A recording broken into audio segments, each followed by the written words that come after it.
would have enjoyed Manchester United's first league double over Liverpool in a decade. They've qualified for Champions League football next season, which, as Michael Carrick says, is not something they want to over-celebrate, but is crucial to the club moving forward financially as much as anything else. And also, it was Kobbie Mainoo who did it. And what a journey he's been on, Micah. He's been, as a player, he's been outstanding. But today I thought he was exceptional, not just because of the stuff that I'm going to talk about here, the defensive, it's football intelligence, game intelligence, football IQ, all those things, understanding the positions you need to be in when you're in this position here. Obviously helped by Casemiro, and Kobbie Mainoo's always been a player that we've liked and we've talked about for so long. But we didn't know was he 8? Was he a 6? Was he a 10? I think he's found his position now and he feels at home. And when I talk about the football intelligence, this is what I'm talking about. He keeps his game very safe when he needs to and then arrives late when he needs to also. He sees the space in front of him and then taking the risk and then can you finish? And the finish was brilliant. And I've been in that situation when you're a young boy and everyone's talking about you, and it's very difficult to keep that level of consistency. But his consistency, we just got some stats here to show you how good he was in that game in terms of his passes, possession won, distance covered, but the goal he scored, and it was a big goal against Liverpool. But just a psychological sort of place that he's in. When everyone's telling you how good you are at 21 or 20 before, and he's played for England and he's played in big games, and you're left out by the manager, how do you deal with that? And he's dealt with it spot on. His attitude's been brilliant. He could have lost his confidence, but he didn't lose his confidence. And he puts in a performance like that. So it wasn't more about analysing his game and what he did. It's more about how he was taking on information and could he perform in his head, because he's had a manager who didn't fancy him, and Carrick has put his arm around him, and these are the performances that you're getting from him week in, week out, and I just love to see it. Yeah. And tied him into that long-term contract at Manchester United as well. I could do with one of those. Kobbie Mainoo had the decisive moment in the game. There was one moment of controversy with Benjamin Šeško's goal, and when Arne Slot was asked about it in his post-match press conference, he was animated. I don't think it's a surprise to anyone this season that if there is a VR intervention or if there's something that you could look at, or could be left, could be right, then that decision goes against us. That has been the whole season, every single time the same. This is a complete pattern over the whole season. But there's also a pattern that we concede ridiculous goals when we are the better team, that 1 or 2 switching off, and then we concede a goal. And that is more, that we have more influence on, so I should focus much more on that than on these referees' decisions that go against us. But it's clear that it's the whole season the same. And we will have a look at the way that Liverpool played in this game in just a moment. But we just want to clear up the Šeško goal, and was it handball, was it not handball? Well, what did you think, Alan? Well, I thought it was handball, yeah. And I think, I don't want to see these goals disallowed, right? I mean, I think that the handball laws are complete nonsense anyway, and this law is as well. But in terms of consistency and applying the law correctly, I think me and Micah agreed straight away that we both said that's hit his hand. You can see the motion of the ball move. Correct. Because it hits his left hand there. It's only a slight touch, I get that, and as I said, I don't want to see them disallowed, but when they're applying the law, and that's what they say, if it hit underneath the goal scorer, it should be disallowed, and that should have been disallowed. They say that was inconclusive, the footage. But it's there for us, for all. See? The motion of the ball changed, didn't it? And that's what you need to look at. Like Alan said, we don't want to see goals given away for this when we're talking about fingernails or whatever. But the law is, if it comes off your hand, which it clearly did, in our view, the goal shouldn't have been given. It's as simple as that. But isn't it? I mean, we're at this stage. This is where we're at now. This is where they've got us. We're actually debating whether it's flicked onto his finger. We'd have talked about this before as well. We always found this. We always found this stuff to talk about. But look, in terms of the way that Liverpool played, Arne Slot said very honestly, that decision is not what cost Liverpool the game. The bits that they can control, they didn't get right, particularly in the first half, Alan. Yeah, well, their defending, I thought, was all over the place again. And for large parts of this season, that's why they're in the position they are and having the season they are. I mean, I think it's quite a simple header from Andy Robertson. Should be doing a lot better. That's the goal they concede. But they're actually all over the place. Even when they gave the ball away here, Van Dijk gets caught in no man's land. He's not sure when to go in tight. Then all of a sudden he doesn't want to run in behind and stay with Fernandes. Lets him run there. And again, I mean that's a very, very good ball in, but they have so much space. Then Canate has a look behind him. Then Robertson has a look behind himself, and he can see Bruno Fernandes. And eventually, when the ball goes in, now Bruno Fernandes is a fantastic player, but I don't think he should be winning that ball at the far post against Andy Robertson, against the quality of the defender that he is. Again, look at the space he's got to run into there. The ball eventually comes out on the right-hand side, but Fernandes in the middle should do better. He's got incredible amounts of space, and also the concern is here, Cunha. How on earth can he have so much time to take a touch and turn, take another touch, and then Canate just gets it so wrong. I mean, goodness me, that just sort of summed Liverpool up and the season that they're having. And Van Dijk decides to go in and close down on his own. No one near him at all. But have a look at the back line here. When the ball eventually comes in, how far Kerkez is behind. I mean, look at that line there.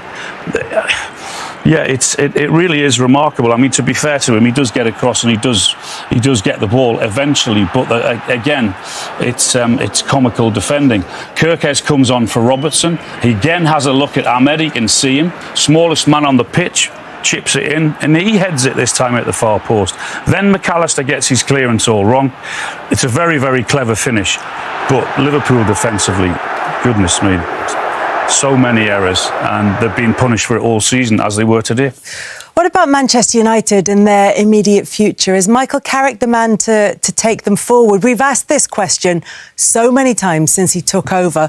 What we can see and what the facts behind this are that if the table started when Michael Carrick took over, Manchester United would be top and clear top, 5 points ahead of Arsenal. They've qualified for Champions League football. They've signed Kobbie Mainoo up to a long-term deal and presumably increased any value that they would get if they were to sell him on. I know there's an emotional pull, but is there a sensible business decision to be made here as well? Well, they brought him in to do a specific job, and he's done that job very, very well. And in those games he showed he's won in big games as well. He's beaten City, beaten Arsenal, beaten Liverpool.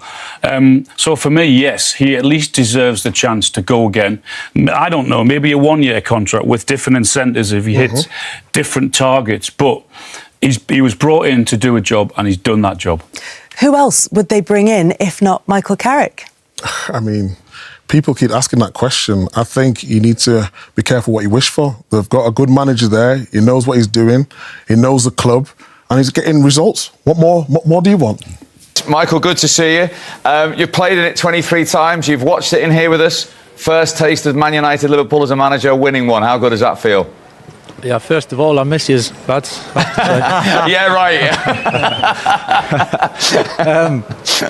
No, it was a good day for us. I think there was so many good things in the game, and seeing the boys come back from a setback and finish the game so strong, Kobbie getting a winner, and seeing this place light up.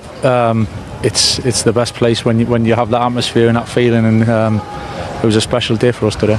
Yeah, having been in control at 2-0 to go to 2-2, that response, that character we keep talking about again was evident, wasn't it? It was, yeah, because I thought we started the game so well, and we knew they were going to kind of play a lot of midfielders to overload the middle, and it was a challenge for us to deal with that. I thought we looked really dangerous and went ahead and looked limiting them to a couple of shots from outside the box, and to come out second half and the game flipped so quickly was a challenge. But the way they responded, I think that's when you kind of really see what the spirit is and the belief within them, and they kind of stuck together and looked after each other and finished really strong. So we didn't want to go through that. We would like to win the game a lot easier, but going through that, coming back to 2-2 and finding the winner, tells us a lot, and it's a really positive place to build on again. Gareth, congratulations on today's result. I'm just really interested, of course, you've had such an impressive impact since you've been there. but you're improving players.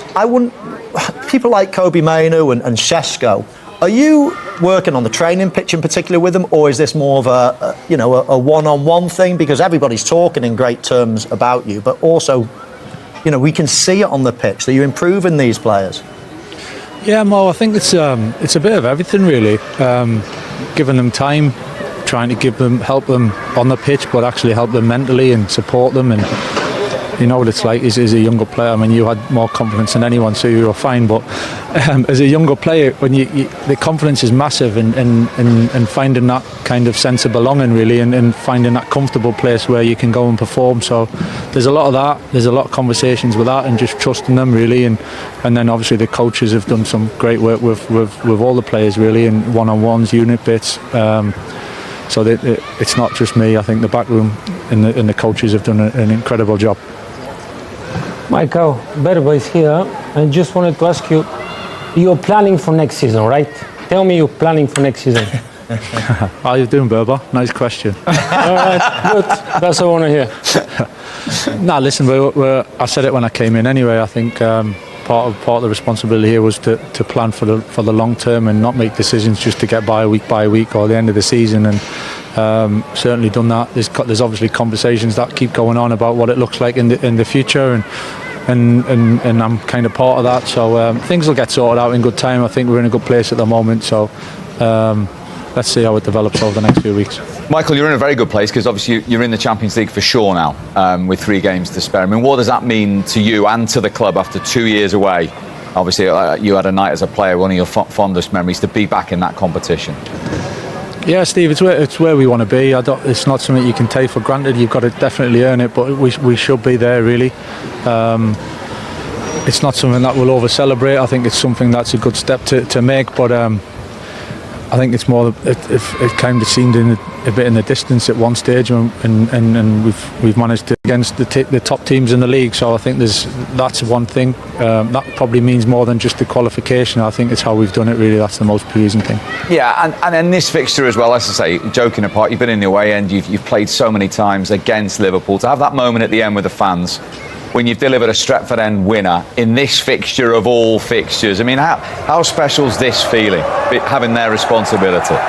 Yeah, it's right up there. It's one of the best ones. I think we said it before the game about how special this game is, and again, winning it 3-2 with that gives just.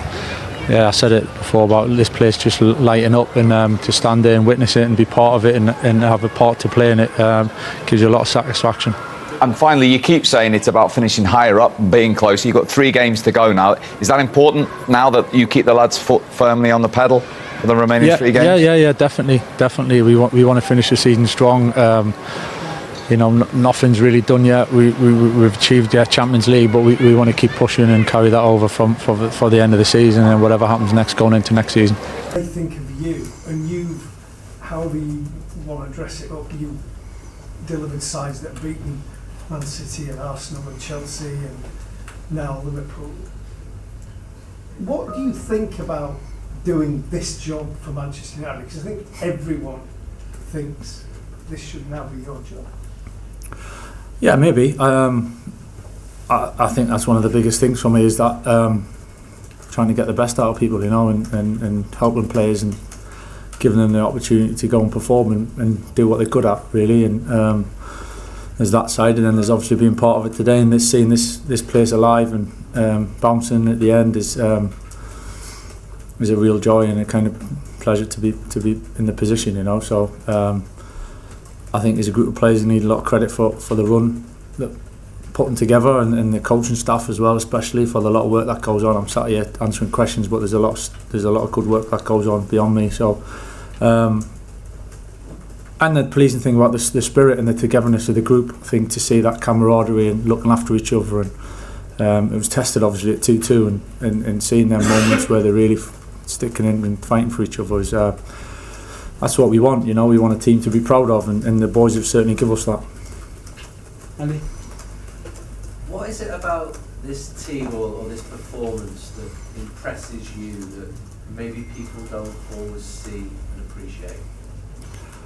There was a lot today to be happy with, really, and like you said, to be proud of. I think we were kind of we thought players available wise that they would try and overload the midfield, and there was going to be a big challenge for us to try and close in the space through the middle of the pitch. We got some really dangerous forwards, and but we're asking them to do a lot of work without the ball as well, and that's part of being a good team. So the way we closed that space and made it difficult for them, they've got some fantastic plays and they made it difficult for us, but I thought with the way we stuck at that especially really pleased me a lot. I have to say the way the supporters got behind us after the 2 goals, it's easy after that point to get frustrated, to go the other way a little bit, and I thought that again, spirit and your character shows when it's a little bit of a challenging time. So I think to feel like we've kind of built that and we're in a position where we'll all stick together is really pleased me a lot. And it was just 2 mistakes, you know. Ahmed and Senna have both been immense for us and offered so much within the group and the team and to put us in this position. So that building on to the end of the game and the way that we stuck at it, bounced back, finished well, players coming off the bench and making a difference, I thought it's probably that spirit and togetherness for everybody that satisfies me the most, really.